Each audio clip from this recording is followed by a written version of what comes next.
kita pada hari ini yaitu yang pertama, mengetahui bentuk-bentuk perlawanan rakyat Indonesia terhadap penjajah. Yang kedua yaitu mengetahui pahlawan-pahlawan yang memperjuangkan kemerdekaan Indonesia. Perlawanan bangsa Indonesia terhadap penjajah terjadi di berbagai wilayah di Indonesia. Yang pertama yaitu wilayah Aceh. Perlawanan rakyat Aceh dipimpin oleh Tengku Cik Ditiro, kemudian Panglima Polim, Tengku Umar, dan Cut Nyak-Din.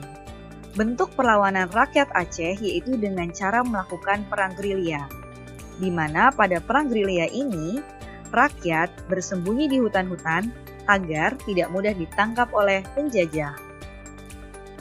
Yang berikutnya yaitu Sumatera Utara. Perlawanan rakyat Sumatera Utara dipimpin oleh Sisingamangaraja XII, di mana di Sumatera Utara terjadi perang Tapanuli dengan Belanda karena Belanda ingin menguasai daerah Tapanuli, yang dipimpin oleh Hans Christophers. Pada perang tersebut, gugurlah Sisingamangaraja XII. Yang selanjutnya yaitu di daerah Sumatera Barat. Perlawanan rakyat Sumatera Barat dipimpin oleh Tuanku Imam Bonjol. Pada saat itu terjadi perang Padri, di mana di sini Belanda mengadu domba antara kaum adat dan kaum Padri. Setelah menyadari mereka berdua diadu domba, kedua kaum tersebut melakukan penyerangan terhadap Belanda. Lalu, Tuanku Imam Bonjol ditangkap oleh Belanda dan akhirnya Tuanku Imam Bonjol diasingkan.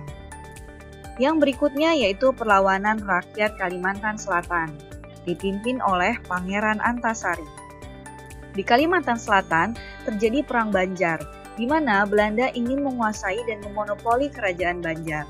Pangeran Antasari menyerang pos-pos Belanda di berbagai tempat.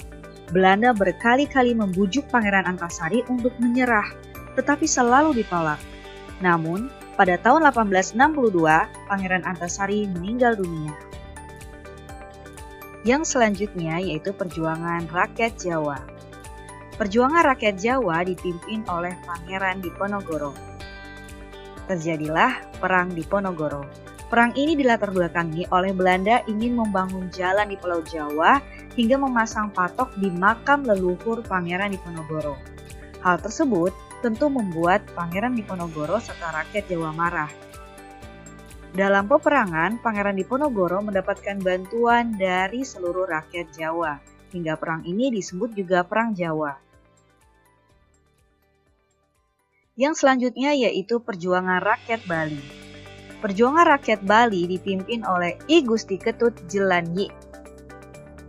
Di Bali terjadi Perang Puputan Jagaraga. Latar belakang dari perang ini yaitu Belanda melanggar hukum tawan karang. Anak-anak, hukum tawan karang adalah sebuah hukum di mana kerajaan apabila mendapati sebuah kapal terdampar, maka kapal tersebut beserta muatannya menjadi milik kerajaan. Dan pada saat itu kapal Belanda pernah terdampar dan Belanda melanggar hukum kawan tarang tersebut sehingga terjadilah Perang Puputan Jagaraga. Yang selanjutnya yaitu perlawanan rakyat Maluku, dipimpin oleh Kapten Patimura. Perlawanan ini terjadi karena Belanda memaksa rakyat Maluku untuk kerja rodi, dan rakyat Maluku dipaksa menjadi pasukan Belanda di Pulau Jawa. Penyerangan terhadap Belanda dilakukan dengan menyerang benteng Gustede. Yang selanjutnya yaitu Surabaya. Perlawanan rakyat Surabaya dipimpin oleh Bung Tomo atau Sutomo dengan cara melakukan pertempuran Surabaya. Yang selanjutnya yaitu di daerah Yogyakarta. Penyerangan rakyat Yogyakarta dipimpin oleh Jenderal Sudirman, di mana di Yogyakarta terjadi serangan umum 1 Maret. Baik, anak-anak Umi yang solih dan solihah, kesimpulan pembelajaran kita kali ini yaitu kalian sudah mengenal pahlawan-pahlawan yang berjuang untuk melawan penjajah. Di antaranya di Aceh tadi ada Tengku Cik Ditiro, kemudian Panglima Polim, Tengku Umar, dan Cut Nyak Dien. Di daerah Sumatera Utara, ada Sisingamangaraja 12. Di Sumatera Barat, ada Tuanku Imam Bonjol. Di Kalimantan Selatan, ada Pangeran Antasari.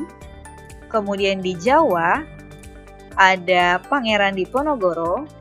Di Bali, ada I Gusti Ketut Djilanyi. Kemudian di Maluku, ada Kapten Patimura.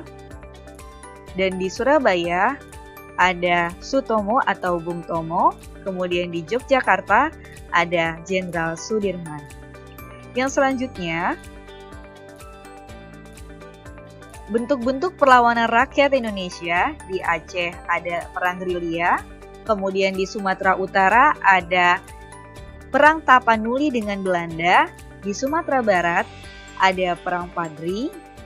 Di Kalimantan Selatan ada Perang Banjar. Di Jawa, Perang Diponegoro. Di Bali, Perang Puputan Jagaraga. Di Maluku, ada penyerangan Benteng Dustede. Kemudian di Surabaya, ada Pertempuran Surabaya. Dan di Yogyakarta, ada serangan umum 1 Maret.